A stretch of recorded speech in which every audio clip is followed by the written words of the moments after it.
Apa kabar? Salam jumpa pemirsa. Senang sekali Nusa Tenggara Timur hari ini kembali hadir menjumpai Anda. Ya pemirsa, sejumlah informasi menarik dan teraktual dari berbagai wilayah di Nusa Tenggara Timur telah kami siapkan untuk Anda. Mengawali perjumpaan kita, berikut kami tampilkan cuplikan berita utama. Puluhan tahun warga Dusun Wolosambi belum nikmati listrik. Warga Nagakeo dihimbau waspada DBD. Pemerintah Kota Kupang siap perbaiki lampu jalan di Kota Kupang.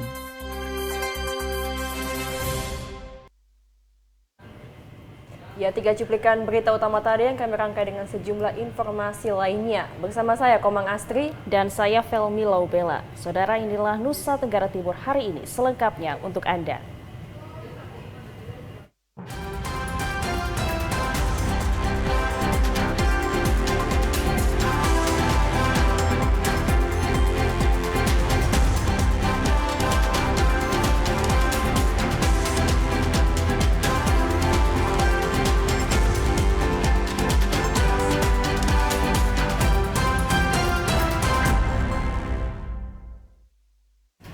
Ya pemirsa, kita awali informasi hari ini dari Manggarai Timur.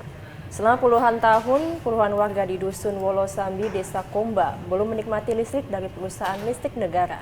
Mereka hanya menggunakan lampu pelita untuk penerangan di malam hari.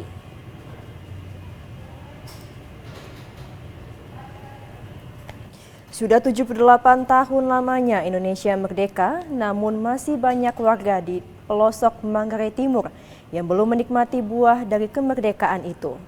Seperti yang dialami warga di Dusun Wolosambi, Desa Komba, Kecamatan Kota Komba, Kabupaten Manggarai Timur. Untuk penerangan malam hari, warga menggunakan lampu pelita. Sebagian warga memakai listrik tenaga surya. Agustinus Lagung, tokoh muda Dusun Wolosambi, mengatakan bahwa dirinya bersama tokoh masyarakat Wolosambi berulang kali mengajukan pemasangan listrik ke pemerintah agar dusun tersebut bisa teraliri listrik. Namun sampai saat ini usulan yang dilayangkan tersebut belum diproses pemerintah. Memang PLN ini merupakan kerinduan dari Dusun Wolosambi. Sampai sekarang tidak terlaksana. Ini merupakan program pemerintah Jokowi, program Indonesia Terang. Dan kami dari Dusun Wolosambi sudah melakukan pendekatan dengan pihak PLN untuk cabang Ruteng, tetapi sampai saat ini belum ada tanggapan. Dari Kabupaten Manggarai Timur, Paulus Tengko, TVRI NTT. Beralih ke informasi lainnya, saudara, hutan lereng Gunung Lewotobi laki-laki di Kabupaten Flores Timur kini mulai gundul karena luapan lahar panas. Selain luapan lahar panas, semburan awan panas pun kini masih terus berlangsung cukup intens yang berlangsung sejak 1 Januari 2024 silam.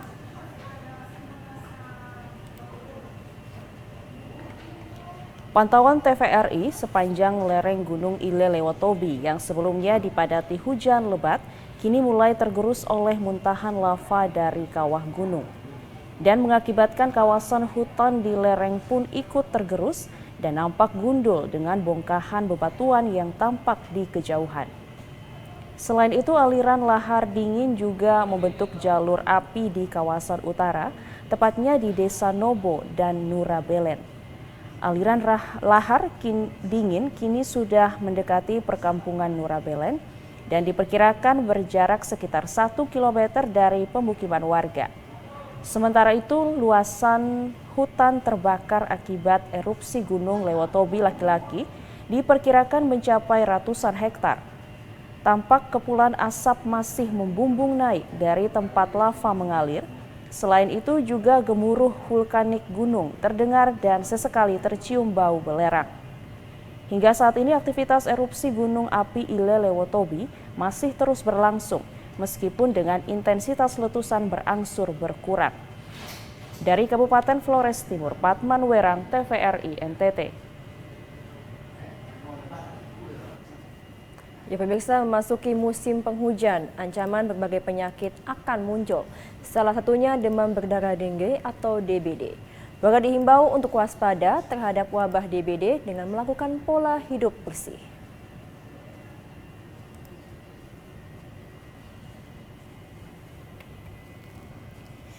Tingginya kasus DBD di Kabupaten Nagekeo menjadi ancaman bagi keselamatan nyawa manusia. Hal ini disebabkan oleh perubahan cuaca yang tidak menentu.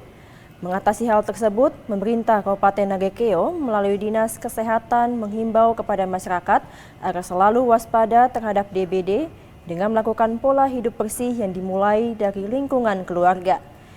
Berbagai upaya yang dapat dilakukan sebagai langkah awal pencegahan DBD antara lain membersihkan lingkungan dari rumput liar dan juga genangan air yang menjadi sarang nyamuk, menguras dan menutup rapat tempat penampungan air, mengubur barang bekas, dan menaburkan bubuk abate. Berdasarkan data dari Dinas Kesehatan Kabupaten Nagekeo, jumlah kasus DBD hingga saat ini sebanyak 36 kasus. Rata-rata penambahan kasus per hari mencapai 7 kasus. Untuk warga Kabupaten Nagekeo dimanapun Anda berada, tolong kita sudah mulai memasuki musim hujan. Kadang hujan tiba-tiba kemarau yang masih labil, suasana climate kita. Untuk itu tolong jaga kebersihan. Pastikan tidak ada perindukan nyamuk, karena kita ada ancaman DBD setiap tahun. Dari Kabupaten Nagekeo, Doni Moni, TVRI NTT. Beralih ke Kabupaten Kupang, saudara, kerusakan SD Negeri Hukou, Desa Oesena, dan beberapa SD lain di Kabupaten Kupang bukan kewenangan Dinas P dan K, tetapi Dinas PUPR.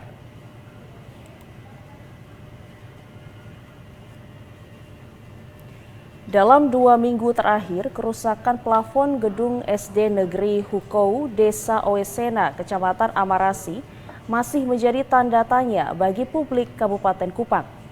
Pasalnya gedung sekolah yang rusak tersebut dibangun oleh PUPR, tetapi hingga saat ini belum ada pihak yang bertanggung jawab. Kendati demikian, Dinas P&K Kabupaten Kupang memastikan kerusakan tersebut telah dilaporkan ke pihak PUPR Kabupaten Kupang.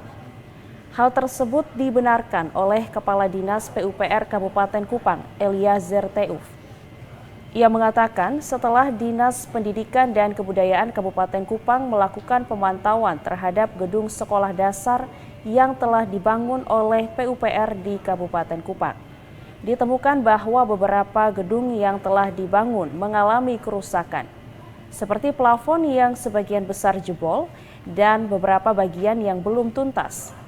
Kendati demikian, karena kewenangan pembangunan ada di Dinas PUPR, sehingga pihaknya baru sebatas melakukan komunikasi dan koordinasi agar gedung sekolah yang baru saja direnovasi tersebut bisa secepatnya diperbaiki. Terkait perbaikan atau pemeliharaan gedung sekolah yang baru direhab tetapi rusak tersebut adalah kewenangan PUPR.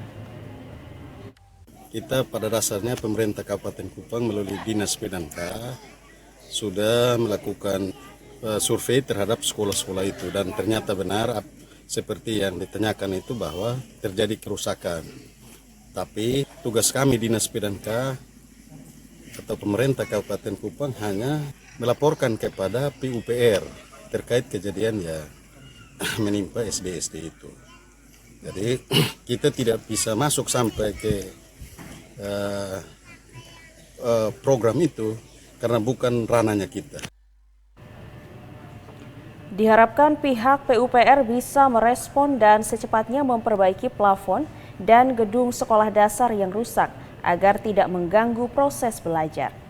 Dari Kabupaten Kupang, Kris Poto, TVRI NTT. Pemirsa, sebanyak 137 kepala keluarga di sekitar Bendungan Temef kembali melakukan aksi karena ganti rugi lahan dari pemerintah Provinsi Nusa Tenggara Timur belum terrealisasi hingga saat ini. Meskipun Bendungan Temef akan segera diresmikan, hak warga sekitar belum terrealisasi.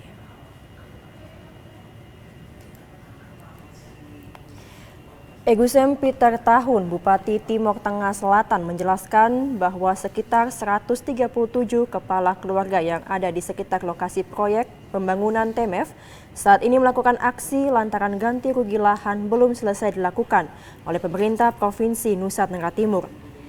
Saat ini pengisian air di bendungan TMF belum terlaksana karena masyarakat masih menuntut hak mereka. Proyek bendungan TMF sedianya diresmikan tanggal 20 Desember 2023, namun masih terkendala karena ada beberapa persoalan yang belum selesai. Selaku Bupati, pihaknya telah menurunkan tim yang dikoordinir Kepala Dinas PRKP Kabupaten Timur Tengah Selatan, Otniel Talotahun, untuk melakukan konsolidasi kepada masyarakat agar masyarakat tidak menghalangi pembangunan yang ada, sehingga petugas pelaksana proyek dapat memasukkan air ke bendungan TMF. Ia mengimbau kepada masyarakat sekitar untuk tetap bersabar karena bagaimanapun hak masyarakat akan tetap dibayarkan dan jika mengalami kendala pihaknya akan meminta tim agar mempermudah mendapatkan haknya. Mengenai masalah TMF, pertama bahwa semula direncanakan diresmikan tahun lalu tanggal 20 Desember. Tetapi karena masalah sosial belum beres, sehingga ada satu tim yang dibentuk oleh gubernur melibatkan instansi tingkat provinsi. Jadi tingkat provinsi dan tingkat kabupaten, sehingga kali lalu kita diundang oleh Kejaksaan Tinggi. Ada Kejaksaan Tinggi, kami ada di sana, saya termasuk narasumber di dalam kegiatan itu. Setelah dari situ digeser untuk kewenangan kabupaten, sedangkan kewenangan provinsi. Sehingga kita sudah bentuk tim dan sekarang sudah jalan. Sehingga yang kemarin ada muncul masalah di lapangan, sedikit ada protes dari masyarakat dan ada yang datang ke SOE. Setelah kita cek ada pernyataan dari teman-teman di Dinas Kehutanan yang tidak konsisten. Jadi mereka pernyataan semula lain, sekarang lain, sehingga membingungkan masyarakat dan memicu untuk terjadinya sedikit miss. Jadi Bupati Agus Peter Tahun menambahkan bahwa tanggung jawab penyelesaian hak masyarakat merupakan tanggung jawab pemerintah pusat. Namun masyarakat merupakan tanggung jawabnya selaku bupati. Maka apapun kesulitan yang dihadapi, pihaknya siap bertanggung jawab dengan memberikan pemahaman kepada masyarakat agar tidak menghalangi pembangunan yang ada. Dari Kabupaten Timur Tengah Selatan, Evan Baitanu, TVRI NTT. Ya, saudara, informasi lainnya dari Kabupaten Manggarai akan kami hadirkan untuk Anda sesaat lagi. Tetaplah bersama kami di Nusa Tenggara Timur hari ini.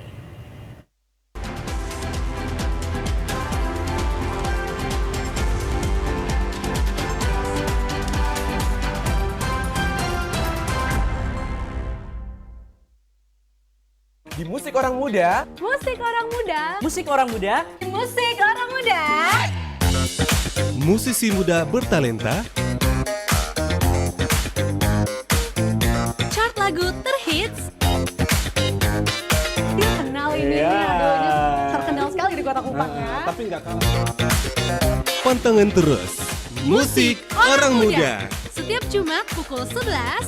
Hanya di TVRI NTT.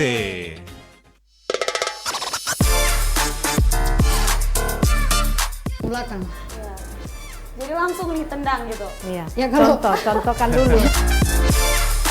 Iya, oke. Langsung diajari sama pelatihnya ya, Kari. Mensana Incorporisano.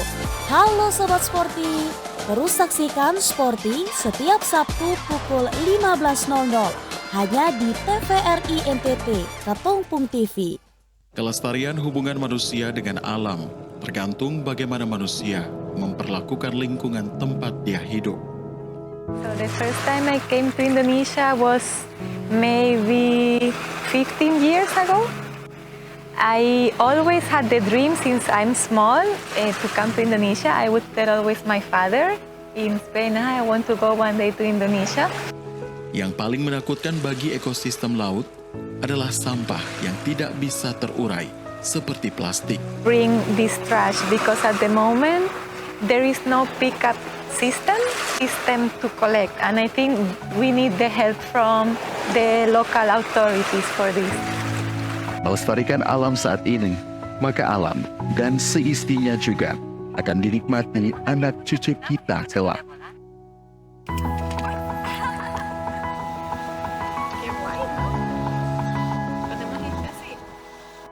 Shalom, Bapak Ibu, saudara-saudara yang dikasihi Yesus Kristus Tuhan kita.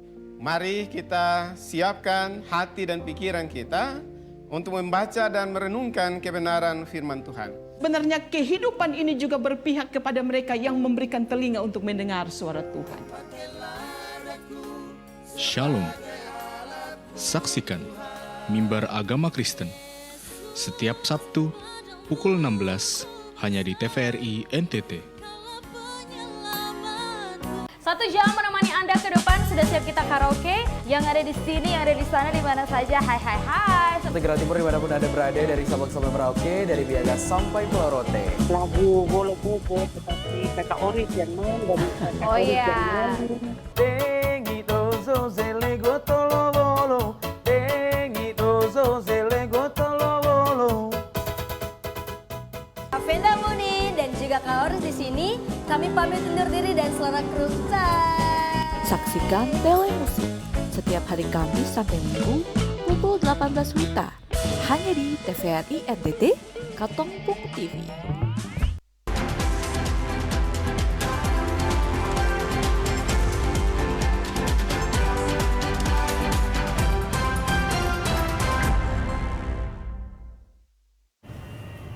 Terima kasih Anda masih menyaksikan Nusa Tenggara Timur hari ini. Ya, saudara, kita ikuti informasi dari Kabupaten Manggarai. Jalan longsor yang diperbaiki dengan bor pile tahun 2023 lalu di Jalan Nasional yang menghubungkan Ruteng menuju Reo kembali mengalami kerusakan.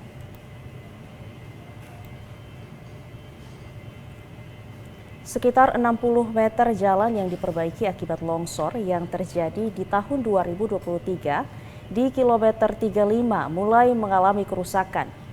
Di lokasi terlihat sudah mulai terjadi keretakan dengan cukup tebal dan panjang. Pekerjaan dengan menggunakan bor pile tersebut juga mengalami penurunan di sekitar bahu jalan. Pekerjaan yang menelan anggaran miliaran rupiah tersebut merupakan salah satu titik penanganan longsor di Jalan Nasional Ruteng Reo. Ada sekitar 6 titik jalan yang mengalami longsor dan ditangani dengan menggunakan bor pile dan seat pile. Pekerjaan jalan yang dilaksanakan oleh PT Wijaya Graha Pratama tersebut baru selesai dikerjakan Desember 2023 lalu. Namun saat ini sudah mulai mengalami kerusakan. PPK 33 Ruteng Reo, Jibrail Tukarohi menjelaskan kerusakan tersebut akan diperbaiki sesegera mungkin, sehingga tidak terjadi kerusakan yang lebih besar. Memasuki musim hujan seperti saat ini, jalur tersebut merupakan tanah labil dan rawan longsor. Karena itu diharapkan para pengendara agar berhati-hati melewati jalur tersebut terutama saat musim hujan. Dari Kabupaten Manggarai, Leonardus, TVRI NTT.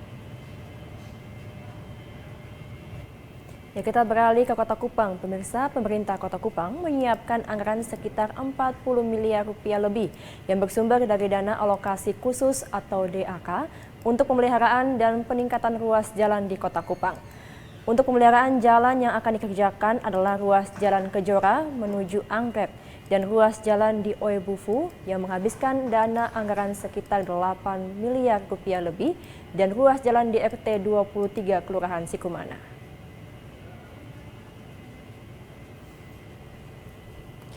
Setidaknya ada sejumlah ruas jalan dalam kota, baik jalan protokol maupun jalan lingkungan, yang mengalami kerusakan akibat termakan usia yang perlu mendapat perhatian dari pemerintah Kota Kupang. Rusaknya badan jalan di beberapa ruas jalan membuat akses warga ke fasilitas publik seperti perkantoran dan sekolah, serta rumah ibadah menjadi terhambat.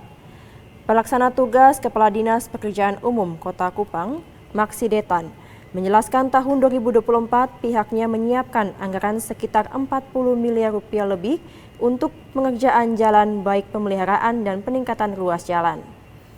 Walau demikian, akibat keterbatasan anggaran sehingga untuk tahun 2024 pemeliharaan jalan hanya dikerjakan di beberapa ruas jalan saja, yakni Jalan Kejora menuju Jalan Anggrek dengan konstruksi beton menghabiskan anggaran 5 miliar rupiah lebih.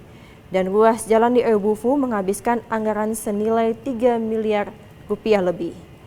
Sementara untuk peningkatan jalan akan dikerjakan pada ruas jalan yang ada di RT 23, tepatnya di samping Gereja Anak Sulung, hingga Wihara Sikumana dan sejumlah ruas jalan lingkungan di Kelurahan Sikumana, Kota Kupang.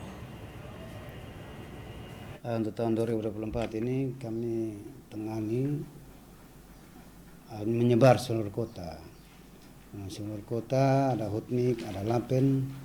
Ini khususnya ditanya lapen, hanya jalan. Jadi hanya ada lapen, hutmik, ada beberapa ruas jalan di Kota Kupang. Tadi disinggung tentang ruas-ruas yang ditanya jalan Kejora, Anggrek, itu kami tangani. Dari depan PAM sampai dengan batas jalan Imam Budiman dengan jalan Kejora. Itu konstruksinya beton. Kemudian ada juga di samping Gereja Anak Sulung yang menuju Wihara itu juga kami tangani. Anggaran terbatas, jadi tidak semua ruas jalan yang rusak di Kota Kupang kami pelihara atau kami tingkatkan pemeliharaan untuk menjadi lebih baik. Karena kalau semua lokasi kami tangani pasti menyerap anggaran sangat besar. Anggaran terbatas, jadi ya menjadi prioritas kami, itu yang kami tindak lanjut untuk kami lakukan perbaikan atau peningkatan. Selain mengerjakan ruas jalan, pemerintah Kota Kupang di tahun 2024 ini juga akan mengerjakan drainase di ruas jalan utama di Kota Kupang seperti ruas jalan Perintis Kemerdekaan dan sejumlah ruas jalan yang ada di Oepura. Tim Liputan TVRI NTT. Pemerintah Kota Kupang melalui UPT Penerangan Jalan Umum Kota Kupang siap memperbaiki lampu jalan yang tidak berfungsi. Namun demikian terlebih dahulu mengirimkan petugas teknis untuk memeriksa kerusakan. Sedikitnya sekitar 14 titik lampu di RT 14 Kelurahan Sikumana yang tidak berfungsi dengan baik.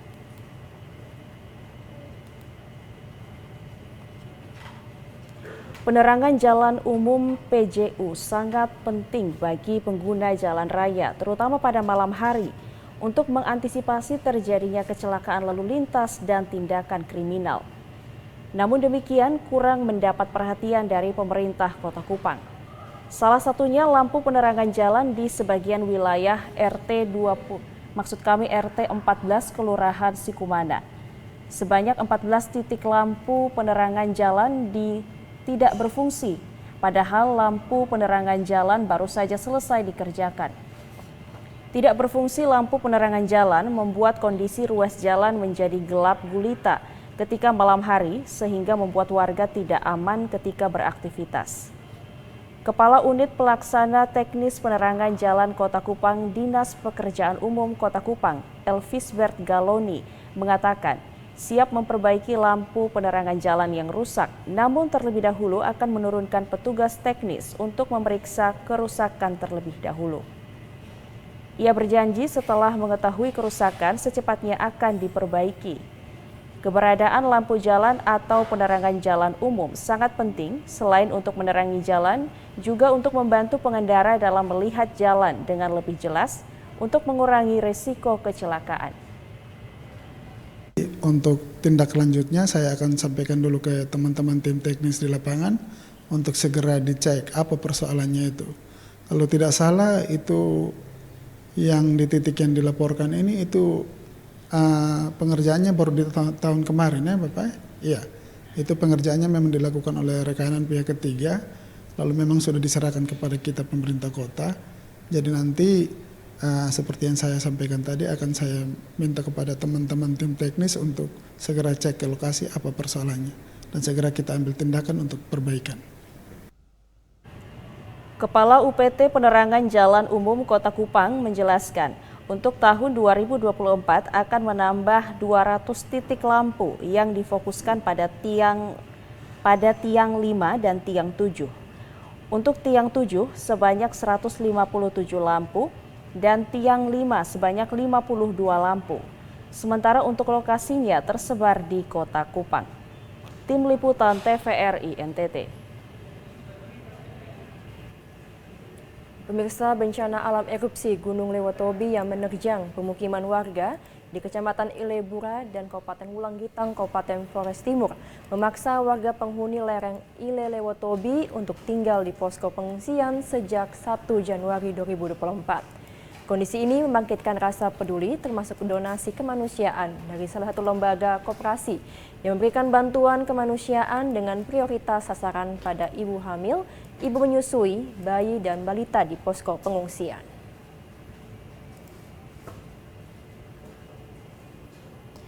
Menurut Wakil General Manager Kopbid Swastisari, Kasmirus Kopong, erupsi Gunung Ile Lewotobi tentunya menjadi duka bersama, sehingga dukungan dari semua pihak tentunya sangat dibutuhkan. Melalui donasi kemanusiaan pada tahap kedua ini, pihaknya menyasar pada ibu hamil, ibu menyusui, bayi dan balita yang berada di posko pengungsian, sehingga kebutuhan warga pengungsi yang berkebutuhan khusus dan rentan ini pun dapat tercukupi, demi meringankan beban hidup warga selama di posko pengungsian.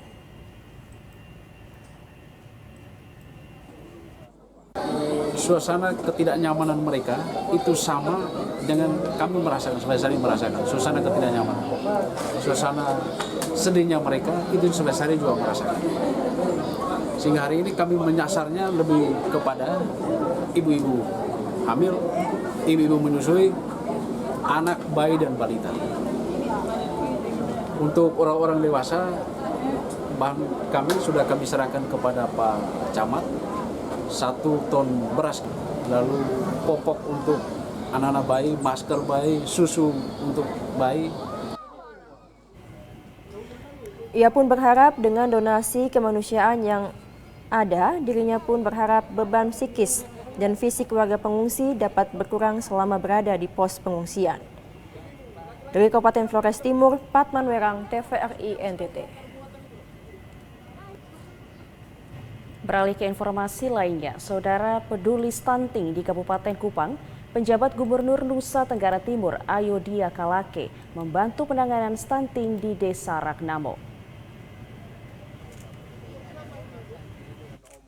Beginilah saat kunjungan kerja penjabat Gubernur NTT Ayodhya Kalake saat melakukan kunjungan kerja di Kabupaten Kupang.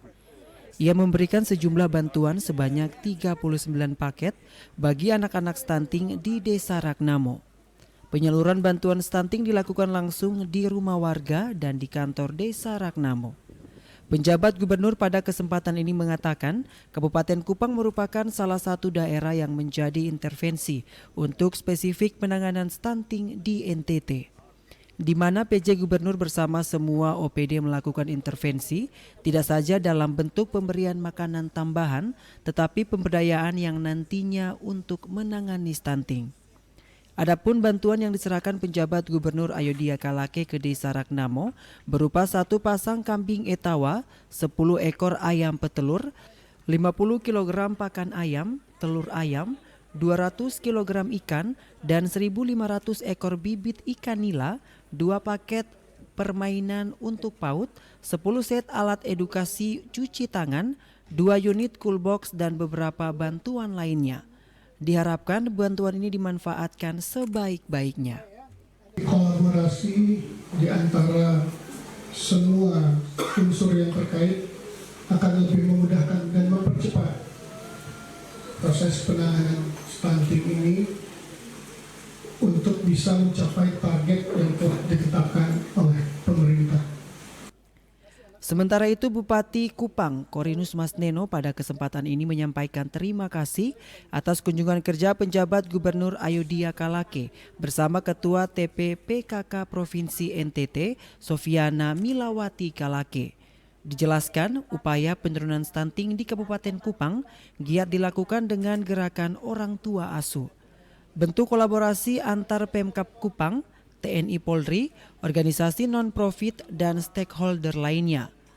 Upaya yang dilakukan tersebut memberikan hasil penurunan angka stunting pada pengukuran bulan Agustus 2023, yakni 12%, yang turun bertahap sejak tahun 2019, yakni sebesar 34%. Tentunya angka 12% saat ini di bawah target nasional, yakni 14%. Masyarakat Kabupaten Kupang Desa Ragnamo anak-anak yang terkena stunting. Di sini ada 39 orang. 39 orang, tapi merupakan itu desa dengan stunting tertinggi. Desa di Amabevito ini dengan stunting tertinggi. Biasanya satu desa itu sekitar 9 atau 10, tapi di Ragnamo ini ada sekitar 39 orang. Diharapkan bantuan yang diberikan kepada masyarakat Kabupaten Kupang bisa mengintervensi secara tepat sasaran dan tepat waktu dalam menangani stunting lebih baik ke depan. Dari Kabupaten Kupang, Kris Poto, TVRI NTT. Ya pemirsa, beragam informasi lainnya akan kami berikan usai jeda berikut. Untuk itu tetaplah bersama kami.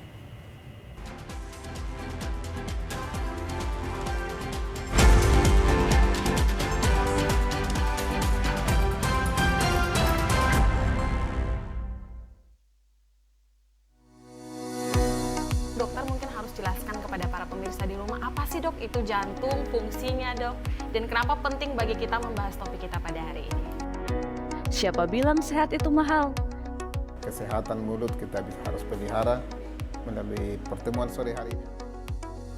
Dapatkan informasi baru seputar kesehatan di Solusi Sehat setiap Selasa pukul 15 WITA hanya di TVRI NTT Katempung TV.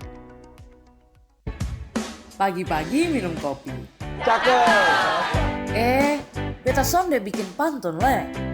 Ini Rumpu Rampe, acara yang katong tunggu tiap pagi. Santai bareng UMKM, katong bakal bareng di Rumpu Rampe. Setiap hari pukul 9 waktu Indonesia Tengah hanya di TVRI NTT Katempung TV.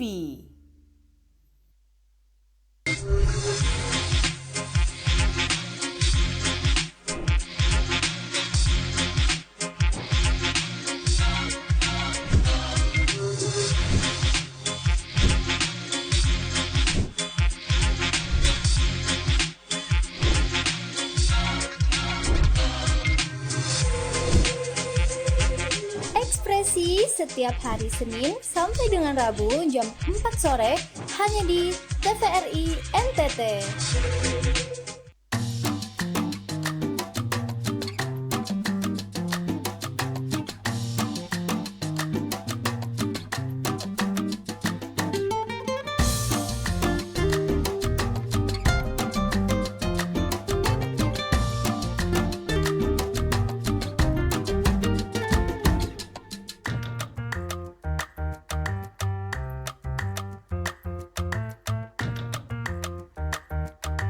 Bakunya sekali icip mana cukup.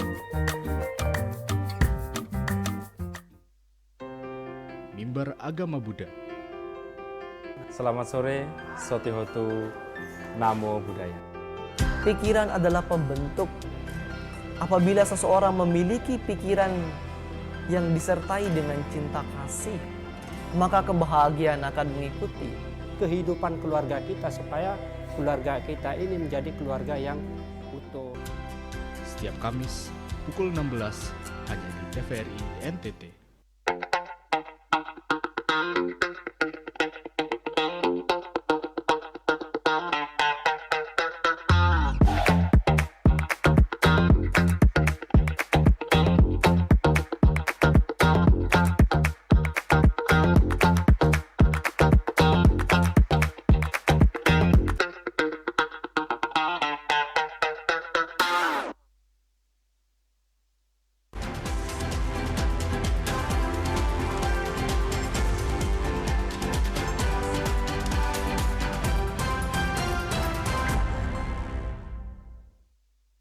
Terima kasih saudara Anda masih bersama kami.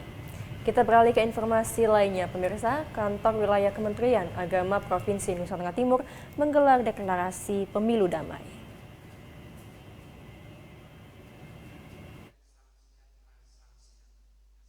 Deklarasi pemilu damai berlangsung di Aula El Tari Kupang. Kepala Kantor Wilayah Kementerian Agama Provinsi Nusa Tenggara Timur, Reginaldus Serang dalam sambutannya menyampaikan pentingnya menjaga netralitas ASN dalam menghadapi pemilu 2024 demi mewujudkan pemilu yang aman, tertib, dan berintegritas. Selain itu, Ketua KPU Provinsi NTT Thomas Dohu mengapresiasi kehadiran semua pihak yang turut serta dalam acara deklarasi pemilu damai, karena pemilu damai bukan hanya tanggung jawab KPU semata, melainkan sebuah perjuangan bersama untuk menjaga kestabilan dan integritas proses demokrasi. Partisipasi aktif dari masyarakat, kerukunan antar umat beragama, dan dukungan penuh dari lembaga terkait sangat menentukan keberhasilan pemilu damai. Kepatuhan masyarakat dapat membantu menciptakan lingkungan pemilu yang adil dan terpercaya, apalagi mengedepankan kepatuhan terhadap aturan.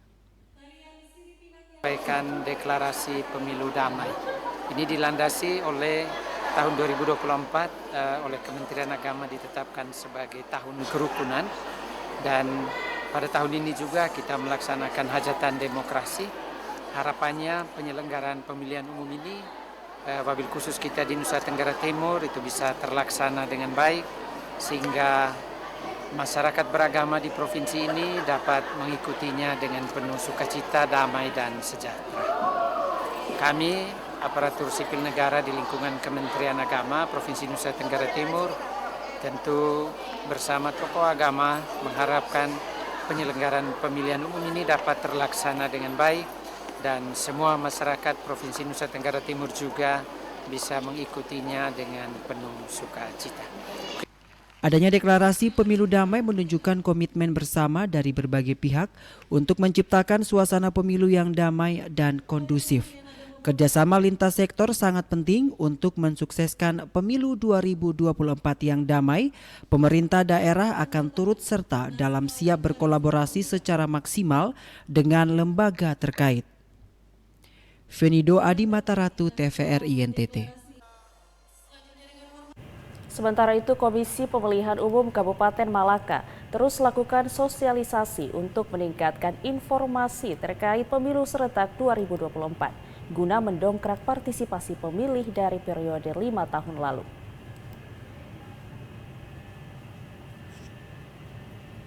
Sebanyak 500-an jiwa pemilih yang terdaftar dalam daftar pemilih tetap dinyatakan nonaktif karena telah meninggal, dan sebagian telah berpindah status dari sipil menjadi Polri dan TNI. Dari jumlah tersebut, data pemilih aktif dalam DPT menjadi menurun. Hal itu dapat berdampak pada jumlah atau persentasi pemilih di Kabupaten Malaka pada pemilu serentak tahun 2024.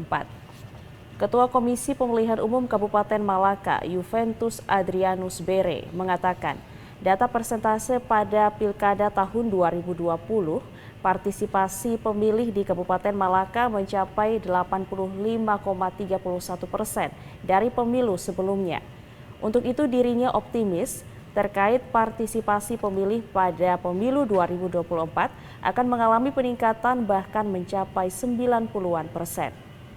KPU Kabupaten Malaka terus melakukan sosialisasi secara langsung oleh penyelenggara di tingkat desa maupun sosialisasi melalui sosial media dan media massa. Lanjut Juven, metode perhitungan pada pemilu kali ini pun berbeda dengan pemilu dan pilkada sebelumnya, sehingga jumlah pemilih yang telah meninggal dan sebagian pemilih yang telah berpindah tidak memberi pengaruh yang begitu besar terhadap partisipasi pemilih. Tapi kita mendapatkan gambaran dari secara hierarki bahwa urusan partisipasi pemilih nanti mungkin hitungannya mungkin ada sedikit perubahan skemanya. Bahwa bentuk partisipasi tidak saja dihitung dari pada saat hari H, tetapi juga dihitung dari seluruh proses mulai dari tahapan pemilu itu sudah mulai langsung. Singkatnya, partisipasi pemilih itu mungkin ke depan ini tidak lagi dikalkulasi seperti pemilu-pemilu sebelumnya.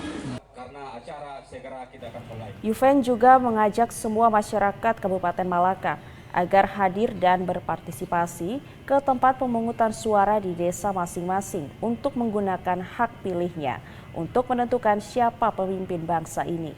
Pihaknya berharap kesadaran masyarakat untuk menentukan nasib bangsa semakin tinggi sehingga berpengaruh pada partisipasi pemilih pada pemilu tahun ini.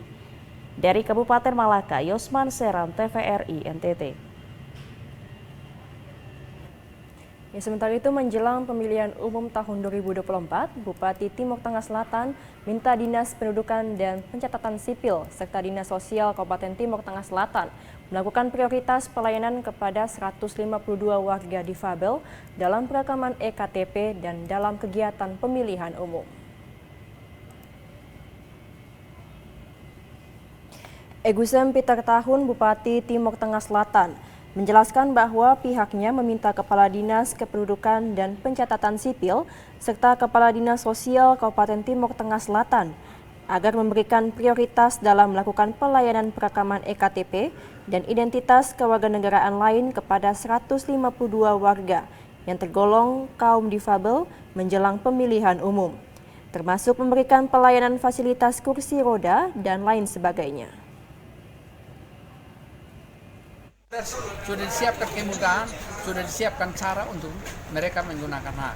Jadi misalnya yang buta sekalipun sudah ada caranya untuk menggunakan hak. Jadi tinggal diinformasikan, mungkin dibicarakan atau dibacakan, silakan memilih. Kan walaupun dia sakit atau dia ke belakang mental dan lain sebagainya difabel, apapun alasannya mereka punya hak. Pantauan TVRI di Kantor Kependudukan dan Pencatatan Sipil Timur Tengah Selatan tampak beberapa warga difabel dituntun keluarga dan staf dinas sosial saat mendapatkan pelayanan perekaman EKTP dan catatan lainnya di ruang pelayanan khusus. Dari Kabupaten Timur Tengah Selatan, Evan Baitano, TVRI NTT. Ya, saudara, informasi terkait pemilu lainnya masih akan kami hadirkan untuk Anda usai jeda pariwara berikut. Tetaplah bersama kami di Nusa Tenggara Timur hari ini.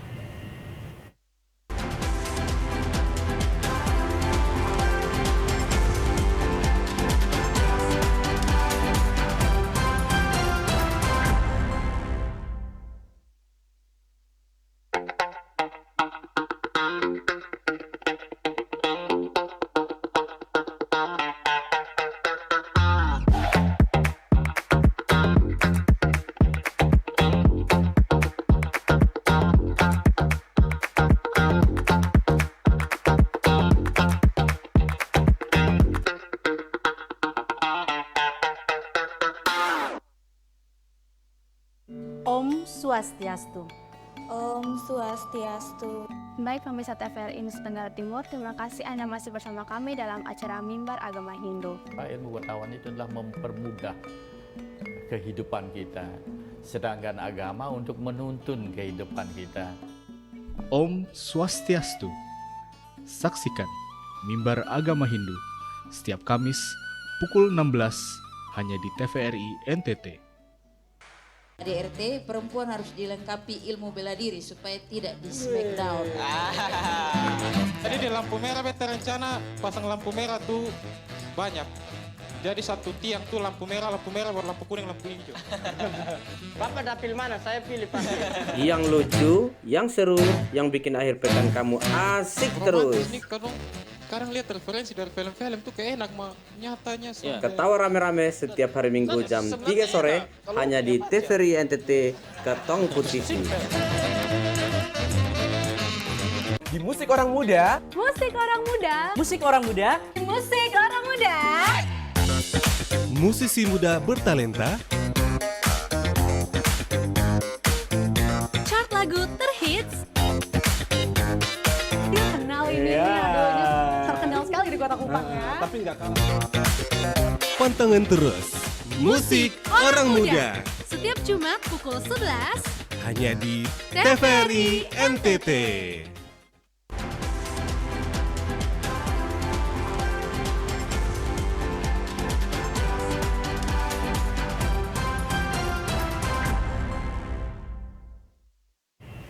Terima kasih Anda masih bersama kami di Nusa Tenggara Timur hari ini.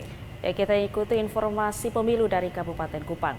Pemilih non-EKTP di Kabupaten Kupang hingga hari Senin 22 Januari 2024 hanya tersisa 2.270 pemilih.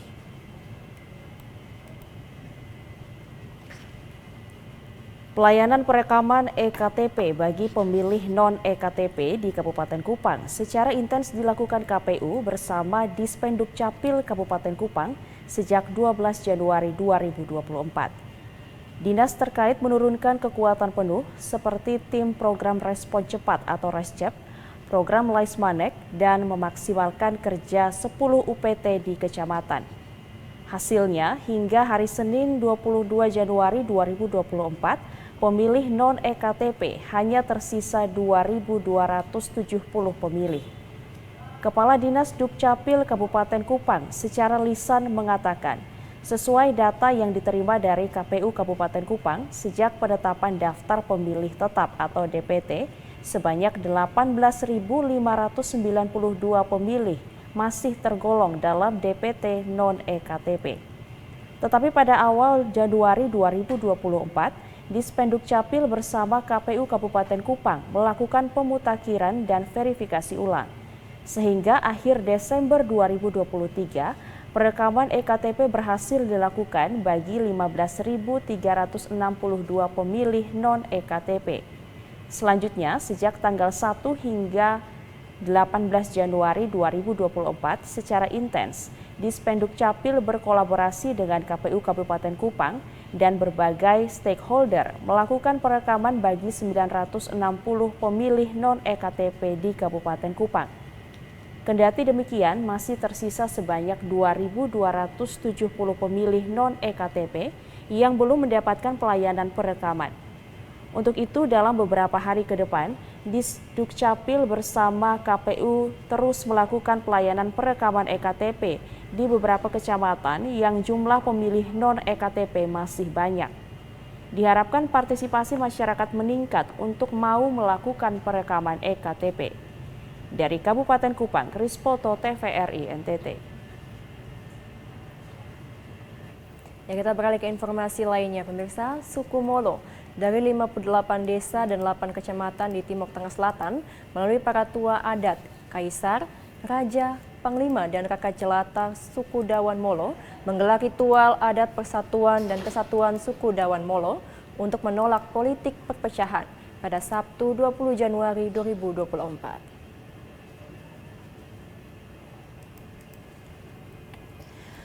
Alfred Baun, salah satu tua adat atau amaf suku Dawan Molo, menjelaskan bahwa Molo ibarat bangsa yang dipecah belah selama dan kini kembali bersatu. Dari 58 desa, 8 kecamatan suku adat Molo bersatu untuk menolak perpecahan dan merajut kembali persatuan dan kesatuan suku Molo yang selama ini dimanfaatkan orang luar untuk kepentingan pribadi. Sejarah perjuangan Pulau Timur ada di Molo. Karena Molo merupakan jantung Pulau Timur dan salah satu pejuang dari Pulau Timur adalah orang Molo, yaitu Raja Kaisar Sobe Sonbai. Warga Molo dalam berbagai bidang, baik politik dan birokrasi, selalu diabaikan. Hak-hak warga Molo selalu diabaikan. Pembangunan Molo dari 8 kecamatan masih jauh dari kesempurnaan.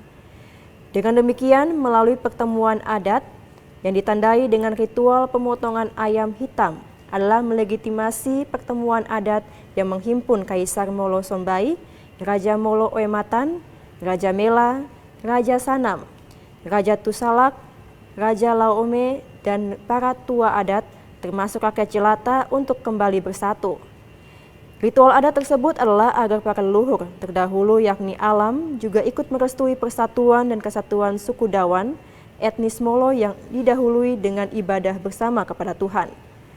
Molo saat ini telah bangkit dari keterpurukan karena sumber daya alam dan sumber daya manusia sudah sangat mendukung. Namun Molo sering diabaikan karena tidak ada persatuan dan kesatuan dari orang Molo, dan melalui ritual tersebut etnis Molo sepakat untuk mempertahankan kejayaan dan kekayaan Mutis untuk tidak dieksploitasi, kekayaan marmer tidak boleh ditambang. Dan hari ini Molo kembali bersatu seperti Israel.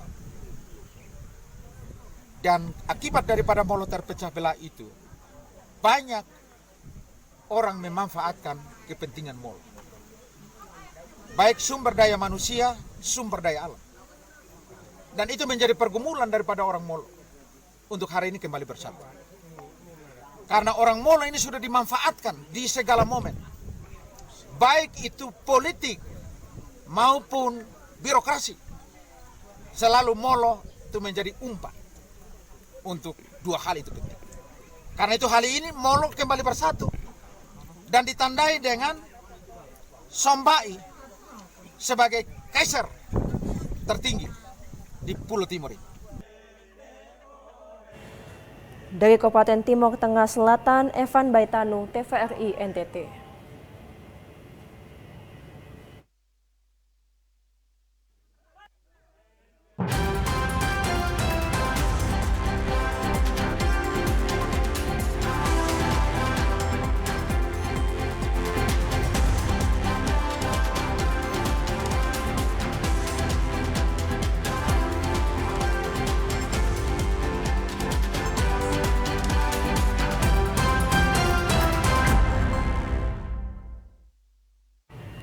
Ya, pemirsa, informasi dari Kabupaten Timur Tengah Selatan tadi sekaligus mengakhiri perjumpaan kita. Ya, dan pemirsa terus saksikan program Nusa Tenggara Timur hari ini yang menyajikan informasi secara santun, lugas, dan berimbang hanya di TVRI NTT Media Pemersatu Bangsa. Akhir kata saya Felmi Laubela. Dan saya Komang Astri, mewakili kerabat kerja yang bertugas mengucapkan terima kasih atas kebersamaan Anda. Selamat melanjutkan aktivitas Anda dan sampai jumpa.